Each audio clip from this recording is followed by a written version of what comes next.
Voltamos com o Jogo do Poder, hoje com participação de André Lazzaroni e também do deputado Robson Leite.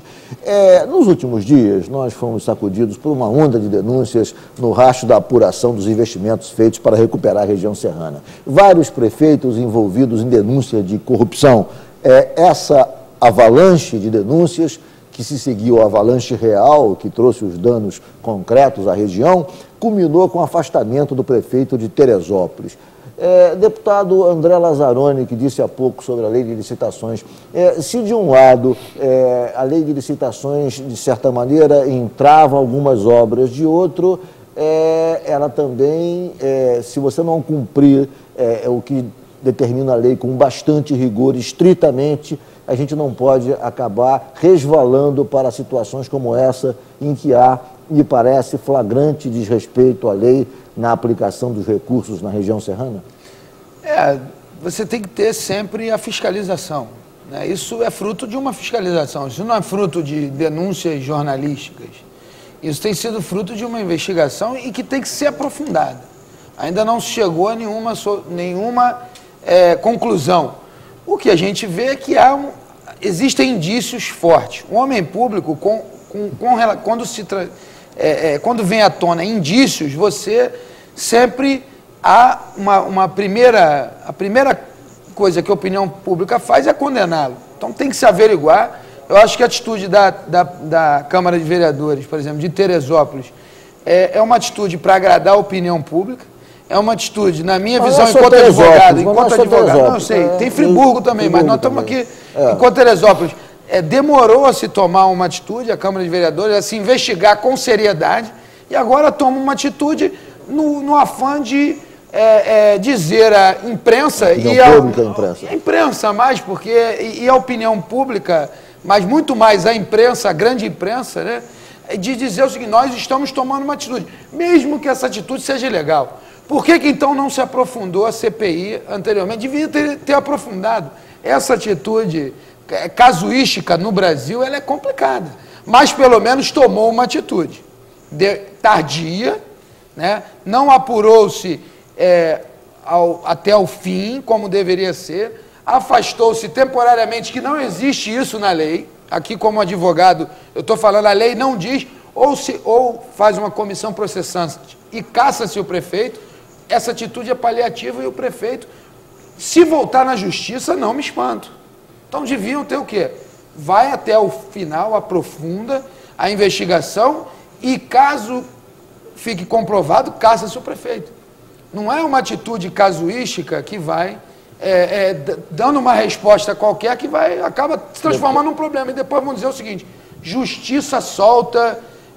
Às vezes o Ministério Público faz um inquérito de forma equivocada, a delegacia não trabalha da forma como... Aí a justiça libera, porque foi contra a lei. Essa semana, inclusive, um caso flagrante desse. Flagrante, mas o Ministério Público... O criminoso foi preso com uma quantidade enorme de êxtase na Barra da Tijuca. Mas houve um equívoco. E apareceu nos jornais sorrindo, e 4 dias depois ele foi solto. Um dia depois, companheiro, ele foi solto. Sabe por quê?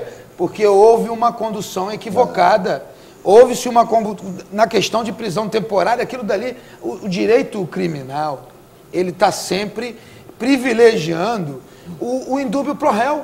Ele vai sempre privilegiar a pessoa e tem que ser assim, não é diferente, não pode ser diferente. Deputado Robson Leite, como é que o senhor está vendo essa questão, essas denúncias em relação à Serra, e o senhor concorda com essa postura do vereador, falamos em vereadores, do deputado André Lazzaroni, em relação à questão de Teresópolis? A questão de Teresópolis é grave, muito grave. Friburgo também tem problemas e eu acho fundamental o papel do Poder Legislativo aí. Investigar, de punir, agora é evidente. Por que não votar logo o impeachment, então? Por que não ir a fundo na CPI? O que a sociedade quer é isso. Eu acho que o espírito republicano precisa estar intrínseco nas relações e precisa estar evidente também. Eu sou autor, inclusive, na LERJ, de 2 PECs, propostas na Constituição, que traz os mesmos critérios do ficha limpa para indicados de administração direta e indireta. Isso é inclusive, bom. Me parece para o Tribunal de Contas. E para o Tribunal, é a segunda PEC, o Tribunal de Contas também, os indicados do Tribunal de Contas do Estado. Isso é um avanço, um debate tem que ser feito. E outra coisa também que eu tenho convicção, financiamento privado de campanha é pai e mãe da corrupção no Brasil. A gente não vai avançar enquanto nação se não tivermos uma reforma política. Mas essa reforma política, nós não temos tempo para entrar na discussão da reforma política, mas se a gente entrar na discussão... A mãe da corrupção no Brasil é hipocrisia. Não é financiamento público nem financiamento privado. Porque enquanto nós condenarmos o capital, existir essa condenação, porque você vai nas democracias, o financiamento ele é privado das campanhas, mas agora, as pessoas votam ali, nos Estados Unidos, que é a democracia onde todos falam da democracia, a democracia Suécia, capitalista. Noruega, nós estamos seguindo um modelo Alemanha, de democracia capitalista, que é muito mais próximo do americano do que europeu. A mudança do financiamento da campanha implica numa mudança do sistema eleitoral. Você vai ter que sem dúvida, mas tem que fazer uma a mudança ampla. Você tem que ter uma mudança ampla e um debate amplo com a sociedade. Mas agora, despido de hipocrisia. Porque quando o cara vota lá nos Estados Unidos, por exemplo, no George W. Bush, ele sabe que está votando num camarada que vai fazer lobby pela indústria do petróleo. Ele não vota de forma enganada. O problema é que aqui as pessoas, muitas vezes, o interesse delas são mascarados. As pessoas não falam claramente, olha, eu tenho interesse aqui porque eu fui bancado pelas empresas tais. São dissimulados e transformam isso, não, doa para o meu partido me doa, fica tudo resolvido ali. O financiamento público pode resolver? Eu acho que resolve também, desde que venha com outras medidas. A lista tem que ser fechada, pode ser ou não, mas a democracia interna partidária tem que existir. Nós fazemos parte de dois partidos que têm democracia interna. Aqui, você sabe que tanto o PT e o PMDB têm democracia interna, tem debate interno, você precisa ter militância. E os outros partidos menores? E os partidos que a gente sabe que tem dono? Será que isso vai favorecer só os caciques? Então vamos ter um debate mais amplo aí, Ricardo, precisa de um debate amplo. Engraçado, eu discordo do início da fala do André, mas eu concordo com a conclusão dele. Quando eu falo financiamento, sou um defensor entusiasta do financiamento público de campanhas, quando eu coloco isso, trago isso para o debate, evidentemente dentro de um contexto de uma reforma ampla.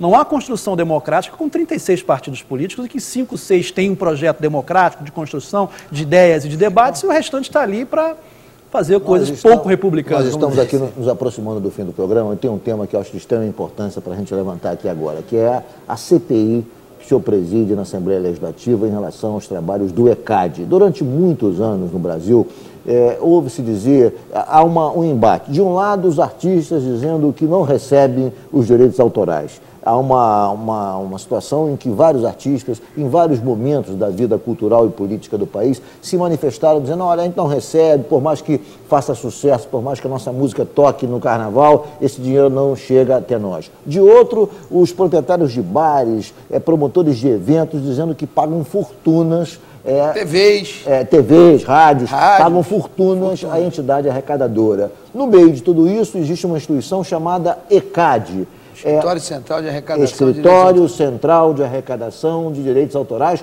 contra a qual há uma grande quantidade de denúncias, algumas comprovadas, outras ainda não, fato que provocou uma CPI no Rio de Janeiro e uma CPI em Brasília, no Senado Federal. Ou seja, é de se supor que há realmente fortes indícios de irregularidade. Deputado André Lazzaroni, até agora, o que a CPI do ECAD já apurou em relação ao assunto? O que nós conseguimos até agora, e aí nós temos 30 dias de funcionamento, temos mais 60, quer dizer, estamos avançando muito devagar porque temos que ter responsabilidade. Há essa reclamação de um lado do sistema que paga, acha que paga muito, e do outro, dos artistas que dizem que não recebem os seus direitos autorais. O que nós percebemos até agora?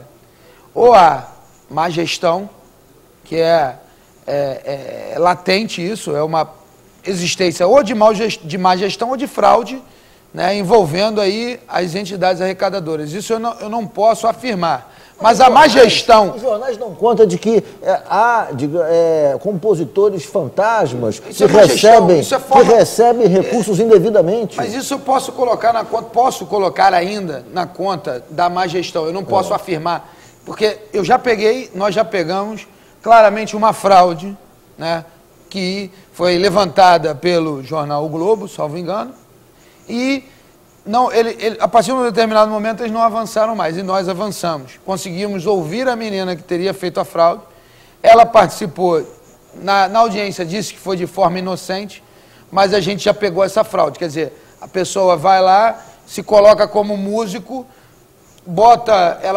pegaram um CPF de um motorista lá de Bagé, quer dizer, e recebeu dinheiro sem ser compositor, e de uma família também que recebeu sem ser compositor. Mas até que ponto você tem realmente e efetivamente o envolvimento da diretoria do ECAD, a gente não pode afirmar ainda, dentro de 60 dias, e se possível, quer dizer, se possível, não, provavelmente nós iremos pedir a prorrogação, aí dentro de 90, 120 dias eu te dou essa resposta com mais precisão. Ok, marcaremos uma nova entrevista para saber a quantas anda a CPI do ECAD. A todos vocês, foi um prazer recebê-lo. Muito obrigado pela sua entrevista, deputado André Lazzaroni, pela sua presença.